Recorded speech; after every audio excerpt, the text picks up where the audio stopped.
Shalom Bapak Ibu, jemaat dan pengurusku di Katapang Cilampeni yang dikasihi Tuhan Yesus. Saya berharap semua ada di dalam keadaan baik, tidak ada di dalam perlindungan kasih Tuhan Yesus. Semuanya di dalam keadaan yang baik semuanya.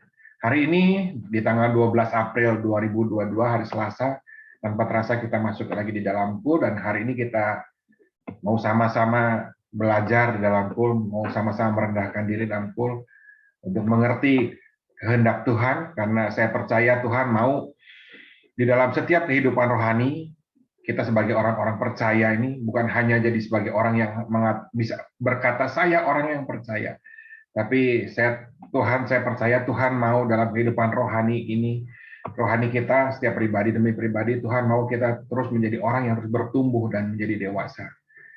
Iman kita bukan menjadi iman yang seperti anak-anak lagi, tapi pertumbuhan rohani kita menjadi mengalami pertumbuhan kerohanian dan menjadi dewasa rohani. Bapak Ibu dikasih Tuhan, malam hari ini tema kul hari ini adalah bersatu dan bertumbuh. Dan izinkan saya sekali lagi untuk boleh membagikan renungan kul hari ini. Dan sebelum masuk di dalam renungan kul, mari kita siapkan hati kita masuk di dalam doa. Tuhan Yesus, terima kasih untuk malam hari ini. Kami bersyukur kami ada di dalam wadah kul. Sekalipun kami berjauhan, tapi kami percaya Engkau ada bersama-sama dengan setiap kami. Karena kami rindu mendengarkan firman-Mu. Urapi setiap kami Bapa, urapi setiap anak-anak-mu yang rindu mendengarkan firman Tuhan. Urapi hamba-Mu juga yang menyampaikan firman Tuhan, agar firman-Nya Tuhan yang keluar boleh bertumbuh berbuah di dalam setiap kehidupan kami. Memberikan kebenaran yang benar daripada Engkau Bapa. Terima kasih Tuhan. Dalam nama Tuhan Yesus kami menyambut firman Tuhan. Haleluya. Amin. Bapak Ibu dikasih Tuhan, sebentar lagi bentar lagi hari Jumat. Di Jumat ini kita akan masuk di dalam perayaan Jumat Agung, di mana kita memperingati kematian Tuhan Yesus. Dan satu kata yang seringkali dikhotbahkan, yang seringkali kita dengar ketika Tuhan Yesus di kayu salib, ketika sebelum ia menyerahkan nyawanya, adalah ada satu kata yang tetelestai. Ya. Tetelestai berarti sudah selesai, artinya apa yang dilakukan Tuhan Yesus ini memang sudah selesai, sebuah pengorbanan yang sempurna, yang tidak perlu dan tidak pernah bisa disempurnakan oleh setiap apapun termasuk diri kita. Jadi apa yang dilakukan Tuhan Yesus ini tidak bisa lagi disempurnakan oleh manusia. Jadi apapun yang manusia lakukan untuk berusaha menyempurnakan pengorbanan Tuhan Yesus ini tidak akan bisa. Ya. Tuhan Yesus memberikan di dalam kematiannya, di mana dia mati dan bangkit hari ketiga ini, memberikan suatu kemudahan sebenarnya buat kita semua, setiap manusia, agar kita semua bisa masuk di dalam kerajaan surga, yaitu hanya dengan percaya kepadanya, percaya kepada Tuhan Yesus, seperti apa yang Tuhan firmankan di dalam firman Tuhan, kepada siapa yang percaya dia akan selamatkan. Ini sebuah jaminan yang luar biasa yang tidak bisa dibatalkan oleh siapapun, karena Tuhan sudah menyempurnakan pengorbanannya. Asal kita percaya, pasti kita beroleh keselamatan. Sesuatu yang mudah yang Tuhan berikan buat kita. Tetapi hari ini saya mau bagikan, apakah setelah Tuhan Yesus berkorban kita percaya menerima Tuhan sebagai Tuhan dan Juru Selamat, artinya kita akan selamanya selamat. Ya, hari ini kita sama-sama belajar firman Tuhan, karena saya percaya apa yang kita lakukan di dunia ini sebenarnya apa yang Tuhan berikan untuk keselamatan kita ini sebuah jaminan yang tidak bisa dipungkiri manusia. Tapi di dalam menjalankan kehidupan keseharian kita ketika hidup di dunia, Tuhan mau apa yang kita lakukan ini jangan sampai mengubah keselamatannya Tuhan sudah berikan. Artinya gini, ketika keselamatan yang Tuhan berikan bukan artinya kita bebas berbuat jahat, kita bebas membunuh, kita bebas menipu, kita bisa melakukan banyak dosa. Apakah sangat tidak adil jika Tuhan memberikan keselamatan yang sama dengan ketika kita setelah menerima Tuhan sebagai Tuhan dan Selamat, kita tetap melakukan dosa. Ya, saya percaya orang yang melakukan dosa, pertobatannya pun bisa dipertanyakan. Matius 5 ayat 48, firman Tuhan bicara seperti ini. Karena itu haruslah kamu sempurna, sama seperti Bapamu yang di sorga adalah sempurna. Dalam firman Tuhan di Matius 5 ayat 48 ini mengingatkan kepada kita bahwa Tuhan mau di dalam menjalani kehidupan ini sebagai orang percaya, di mana kita sudah menerima Tuhan sebagai dan Juru Selamat, kita harus memiliki standar yang berbeda. Tuhan mau bukan hanya perkataan kita saja, kita menjadi percaya kepada Tuhan, tapi Tuhan memberikan satu standar bahwa kita harus menjadi sempurna sama seperti Bapa yang adalah di surga juga sempurna.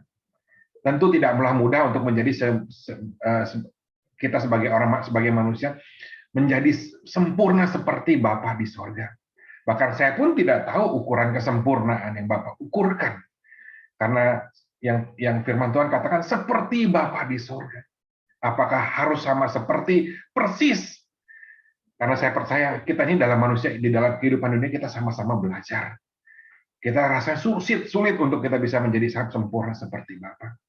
Karena ada beberapa arti dari kata seperti Bapa di surga. Seperti Bapa di surga sempurna, seperti Bapa di surga bisa berarti seperti yang Bapa ukurkan. Ya. Lalu apa yang harus kita lakukan sebagai orang percaya untuk menuju kesempurnaan yang seperti Bapa ukurkan itu? Ya. Roma 10 ayat 9 firman Tuhan, jika kamu mengaku dengan mulutmu bahwa Yesus adalah Tuhan dan percaya dengan hatimu bahwa Allah membangkitkan dia di antara orang mati, maka kamu diselamatkan. Karena dengan hati orang percaya dan dibenarkan, dan dengan mulut mengaku dan diselamatkan. Firman Tuhan di dalam kitab apa yang dituliskan Rasul Paulus kepada umatnya di Roma ini mengingatkan, ketika kita mengaku dengan mulut Yesus adalah Tuhan dan percaya dengan hati bahwa Yesus bangkit dari dalam mati dan kita diselamatkan, kita harus percaya dengan hati, dengan mulut, dan mengaku bahwa itu baru akan diselamatkan.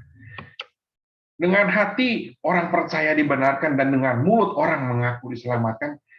Ini bicara mengenai pembuktian. Ya, dengan hati percaya, dengan mulut mengaku. Ini bicara pembuktian. Dan saya percaya inilah bagian yang tersulit mungkin sebagai kita sebagai orang Kristen. Karena keselamatan yang sudah Tuhan berikan buat kita ini harus dibuktikan menjadi sempurna seperti Bapa lewat perbuatan kita. Ya. Bagaimana kita membuktikan kepercayaan kita? Saya mau bagi sebagai ilustrasi sederhana aja. Ya, mungkin Bapak Ibu punya anak kecil atau pernah tanya anak kecil, cita-citanya mau jadi apa kalau sudah besar? Kita sebagai orang tua mungkin kebanyakan anak kecil tanya, mau jadi dokter, mau jadi pilot. Ya, itu sebuah cita-cita yang bagus. Tapi bagaimana seorang anak itu membuktikan bahwa dia bercita-cita menjadi dokter, bahwa dia bercita-cita menjadi pilot? Tentu tidak bisa dibuktikan saat itu karena anak itu belum jadi dokter dan belum jadi pilot. Sebagai orang yang dewasa, sebagai orang tua, tentu ketika kita menanyakan hal itu, pembuktian dari seorang anak bukan dia jadi pilot dan jadi dokter, tetapi bagaimana progres dari si anak itu. Bagaimana ia belajar dengan sungguh-sungguh, bagaimana ia mengejar cita-citanya untuk membuktikan kepada orang tuanya bahwa pada suatu saat ia akan menjadi seorang dokter dan menjadi seorang pilot. Demikian juga dengan Bapa kita di surga. Bagaimana progres kita menjadi sempurna tentu tidaklah mudah. Tuhan, saya mau jadi sempurna. Tapi seringkali kita jatuh di dalam dosa. Ya. Tapi saya percaya, progres itulah yang Allah Bapa perlukan sebagai bukti bahwa kita ini hidup benar di hadapan Tuhan. Percaya kepada Tuhan dengan sungguh-sungguh, dengan hati mengaku dibenar, dengan mulut diselamatkan. Ya. Progres bicara mengenai pergerakan, progres bicara mengenai pertumbuhan. Dan hari ini saya mau katakan sesuai dengan tema kita, bersatu dan bertumbuh. Tuhan, itulah yang Tuhan mau. Tuhan mau melihat progres kita, mau melihat pertumbuhan kita. Ya. Apakah kita benar-benar suatu saat diselamatkan, ketika nama kita dipanggil Tuhan, kita sudah sempurna? Tergantung seberapa besar progres kita. Ya, saya percaya progres inilah yang menjadi satu hal yang Tuhan lihat di dalam kehidupan iman kita. Amsal 27 ayat 17 firman Tuhan, besi menajamkan besi, orang menajamkan sesamanya. Firman Tuhan di dalam Amsal 27 ayat 17 ini mengingatkan kepada kita. Tadi kita bicara mengenai progres, tapi bagaimana kita menunjukkan progres kita. Amsal tadi mengingatkan kepada kita bahwa besi menajamkan besi, ketika bergesekan menajamkan besi. Demikian juga dengan manusia. Manusia bertemu manusia. Mungkin saling ada gesekan segala macam, tapi itulah yang akan menunjukkan bagaimana sebenarnya progres kita, pembuktian kita, apakah kita menjadi sempurna, menjadi seperti Tuhan atau enggak, seperti yang Bapak inginkan. Bapak Ibu, jadi jangan kecewa kalau hari-hari ini mungkin Bapak Ibu ada permasalahan mungkin dengan orang yang terdekat dengan kita, dengan saudara, dengan anak, dengan orang tua, dengan pemimpin rohani. Biarlah firman Tuhan di dalam Amsal ini mengingatkan kepada kita, ya, bahwa sesungguhnya besi menajamkan besi, manusia menajamkan sesamanya. Apapun yang Bapak Ibu alami hari ini dengan hubungan dengan antara sesama, itu sebetulnya rencana Tuhan agar Bapak Ibu boleh semakin sempurna, semakin bertumbuh imannya menjadi kesempurnaan. Ya, seperti yang Tuhan mau. Bapak Ibu, malam hari ini kita jangan terlarut di dalam masalah dan rintangan yang kita hadapi, tapi biarlah rintangan yang halangan yang Bapak Ibu hadapi ini boleh menjadi satu acuan buat Bapak Ibu, karena itu ada satu progres supaya kita boleh menjadi sempurna, supaya keselamatan yang sudah menjadi Tuhan ikrarkan menjadi sebagai jaminan ini boleh dibuktikan ketika nama kita dipanggil. Dengan apa? Dengan progres yang ada. Hari ini kita mau belajar, Bapak Ibu, saya mau singkat aja. Hari ini kita mau belajar dari apa yang dituliskan Rasul Paulus kepada jemaatnya di Filipi, di dalam Filipi 2. Kalau kita Bapak Ibu baca judul perikopnya berbicara mengenai nasihat supaya bersatu dan merendahkan diri seperti Kristus. Nasihat yang diberikan Rasul Paulus ini mengajarkan kepada kita sebagai bukti orang percaya. Bagaimana hubungan kita dengan manusia. Dan Tuhan tuntut supaya kita ini jadi sempurna. Ya, sempurna ketika kita boleh berhadapan dengan sesama manusia, mungkin berhadapan dengan saudara kita, mungkin dengan teman sepelayanan, supaya kita ini boleh saling menguatkan. Karena Tuhan lihat, hanya Tuhan, satu yang Tuhan lihat, pertumbuhan. Ketika progres kita benar, pertumbuhan kita benar di hadapan Tuhan. Maka Tuhan bilang, kasih Tuhan menjadi sempurna di dalam hidup kita. Filipi 2 ayat 1 firman Tuhan berkata begini, jadi karena ada di dalam Kristus ada nasihat, ada penghiburan kasih, ada persekutuan roh, ada kasih mesra, dan belas kasihan.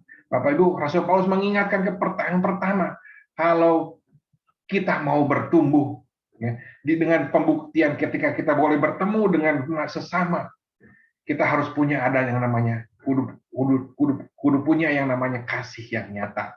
Ya, ada kasih mesra dan belas kasihan. Itulah yang Tuhan mau.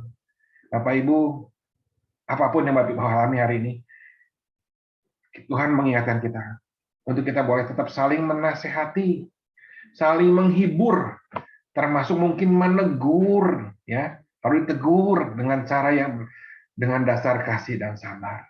Kesabaran, jangan cepat sakit hati, Bapak Ibu ya. Hari ini tuh, Tuhan mengingatkan kita.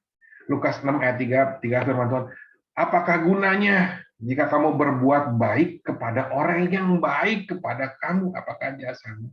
Hari ini Tuhan ingatkan, ya, sekalipun mungkin kita rasanya mungkin orang ini nggak baik buat kita, tapi Tuhan bilang standarnya dunia itu baik kepada orang yang baik kepada orang yang sama, baik kepada sesamanya yang sepaham.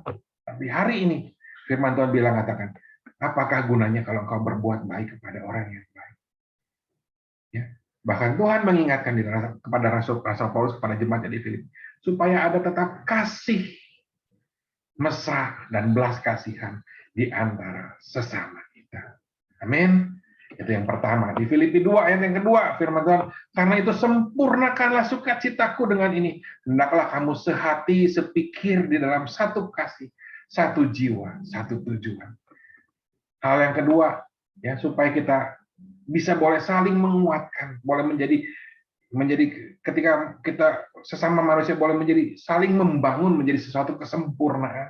Tuhan bilang kita kudu ada satu kesatuan yang sempurna, yang terpelihara satu dengan yang lain. Hendaklah kamu sehati, sepikir Satu kasih, satu jiwa, satu tujuan. Sekalipun kita mungkin berbeda, karena kita mungkin beda masa lalu, kita beda pandangan, latar belakang, kita beda etnis, beda kebiasaan, beda pekerjaan, beda pendidikan. Tapi biar malam hari ini kita punya kudu kesatuan hati. Ya. Cara pikir boleh beda, cara pandang boleh beda, tapi biar kita tetap memiliki satu kesatuan di dalam Tuhan. Sebagai tubuh Kristus yang berbeda-beda, tapi punya tujuan yang sama, yaitu untuk menyatakan kerajaan Allah, untuk menyelesaikan amanat agung, untuk menyatakan kerajaan Allah di muka bumi ini lewat kehidupan kita. Apa yang kita lakukan ini boleh menjadi kepanjangan tangan Tuhan. Sama-sama, sekalipun kita beda, latar belakang segala macam, tapi biarlah kita punya pandangan yang sama. Kita dipakai Tuhan untuk menyelesaikan amanat agung, agar nama Tuhan dikenal oleh banyak orang lewat kehidupan kita. Amin. Ayat 3 dan 4. Dengan tidak mencari kepentingan diri sendiri atau puji-pujian yang sia-sia. Sebaliknya hendaklah dengan rendah hati yang seorang menganggap lebih utama daripada diri sendiri. Janganlah tiap-tiap orang hanya memperhatikan kepentingannya sendiri, tetapi kepentingan orang lain juga. Rasul Paulus mengingatkan kepada kita, dalam hubungan sesama manusia, kita harus ada saling merendahkan diri. Merendahkan hati maksudnya. Ya. Merendahkan hati dibuktikan dengan apa? Dengan lebih memperhatikan orang lain, bukan hanya memperhatikan diri kita sendiri. Bisa dilakukan dengan cara apa? Saling mendoakan, ya. Mungkin saling memperhatikan. Saling memperhatikan bukan berarti hanya selalu dengan uang, tapi dengan hal yang sederhana. Kita bisa mendoakan. Kalau ada yang sakit, kita doakan. Itu bukti kita ada kerendahan hati. Saling mengingatkan. Ingat, Tuhan Yesus sendiri sudah menunjukkan kerendahan hatinya dengan ia rela mati di kayu salib. Jadi kalau hari ini Bapak Ibu hanya mendoakan orang, ya, hanya Tuhan tuntut mendoakan orang yang kita benci aja, itu belum seberapa. Karena kita belum kehilangan nyawa kita. Tuhan Yesus sudah merendahkan dirinya dengan memberikan nyawa. Ya. 1 Korintus 6 ayat 1 Korintus 3 ayat 6. Firman Tuhan bilang, aku menanam, Rasul Paulus bilang, aku menanam, Apolos menyiram, Tuhan yang memberi pertumbuhan. Ya. Jangan ada keributan. Ini dulu Apolos dan aku golongan Apolos, aku golongan Paulus. Ya, Rasul Paulus mengatakan, semua satu tubuh Kristus untuk namanya untuk Tuhan Allah sendiri. Ya, yang terakhir ya di ayat 5, hendaklah kamu hidupmu bersama menaruh pikiran, perasaan yang terdapat di dalam Kristus Yesus. Ini bicara mengenai kesempurnaan, kedewasaan rohani yang Tuhan Yesus mau. Hendaklah dalam hidupmu bersama menaruh pikiran, perasaan yang seperti Kristus Yesus. Sehati sepikir seperti Yesus Kristus, artinya kita punya tujuan yang sama. Hidup kita punya tujuan yang sama seperti Yesus. Kembali lagi untuk menyelesaikan amanat agung. Untuk membawa jiwa kepada pengenalan dan kebenaran akan Tuhan melalui hidup kita. Lewat pikiran, perasaan, perbuatan, perkataan. Ya. Tuhan mau hidup kita seperti Kristus. Artinya yang namanya hidup ada pikiran, perasaan, kehendak, perkataan, perbuatan. Itu yang Tuhan mau supaya kita sama, perkataan, perbuatan, pikiran, perasaan, dan kehendak kita sama seperti Kristus Yesus. Ayat terakhir, Bapak Ibu, 1 Tesalonika 5 ayat 23. Semoga Allah damai sejahtera menguduskan kamu seluruhnya, dan semoga roh, jiwa, dan tubuhmu terpelihara sempurna dengan tak bercacat pada kedatangan Tuhan Yesus Kristus. Saya berharap Bapak Ibu, karena lewat Kul malam hari ini, kita semua bisa bertumbuh menuju kepada kesempurnaan sama seperti Kristus yang dibuktikan ketika bagaimana kita hidup dengan sesama. Karena Tuhan bilang, besi menajam, manusia menajamkan sesamanya. Pertumbuhan dapat dibuktikan, keimanan kita, pertumbuhan kerohanian kita dibuktikan apakah kita boleh semakin kuat, semakin tajam ketika kita boleh bertemu dengan sesama kita. Biarlah lewat 4 hal tadi ya kita belajar ya supaya kita ini boleh bertumbuh. Ada kasih kepada sesama, ada kesatuan hati yang terpelihara ya sebagai tubuh Kristus, ada kerendahan hati, ada kedewasaan rohani seperti Kristus ya. Biar malam hari ini lewat apa yang boleh saya sampaikan mungkin susah, tapi saya percaya biarlah Roh Kudus, Roh penolong, Roh penghibur itu yang akan memampukan kita untuk boleh belajar menjadi sempurna, menjadi sama seperti Kristus, seperti apa yang Tuhan inginkan. Saya terbatas, tapi Tuhan sendiri lewat Roh Kudus tidak terbatas. Yuk kita tutup dalam doa. Tuhan Yesus, terima kasih. Malam hari kami boleh belajar, Tuhan. Biarlah kami boleh jadi sempurna sama seperti Engkau sempurna, Bapa. Lewat pertumbuhan kerohanian kami, kehidupan kami yang dibuktikan dengan ketika kami boleh berkumpul bersama dengan teman sepelayanan kami, saudara seiman kami, keluarga kami, manusia menajamkan sesamanya. Terima kasih Bapak, terima kasih. Biarlah firman yang disampaikan ini boleh bertumbuh dalam setiap anak-anak yang mendengarkan firman Bapak. Terima kasih Tuhan. Mau berdoa khusus untuk yang sakit Bapak. Biarlah Tuhan, penghiburan dari Tuhan turun buat mereka. Bahkan kesembuhan yang dari Tuhan turun atas setiap anak-anakmu yang sakit, yang mengangkat tangan hari ini Bapak. Terima kesembuhan di dalam nama Tuhan Yesus. Tuhan menyembuhkan engkau sempurna. Pulih sempurna di dalam nama Tuhan Yesus. Terimalah kesembuhan di dalam nama Tuhan Yesus. Jadilah sembuh seperti sedia kala. Tuhan berkati setiap anak-anakmu yang membutuhkan dalam kekurangan dalam hal ekonomi, dalam pekerjaan. Tuhan, Kau yang hiburkan mereka juga Bapa. Berikan jalan keluar, berhikmat daripadamu Tuhan. Sehingga mereka dapat melihat jalan keluar yang Kau sudah sediakan, yang kami percaya Kau sudah sediakan buat setiap anak-anakmu Bapa. Terima kasih Tuhan. Terima kasih. Hikmat marifat turun atas mereka Bapa. Hanya dalam nama Tuhan Yesus kami berdoa. Kami mengucap syukur. Haleluya. Amin. Shalom. Tuhan Yesus memberkati. Sampai jumpa minggu depan di call yang sama.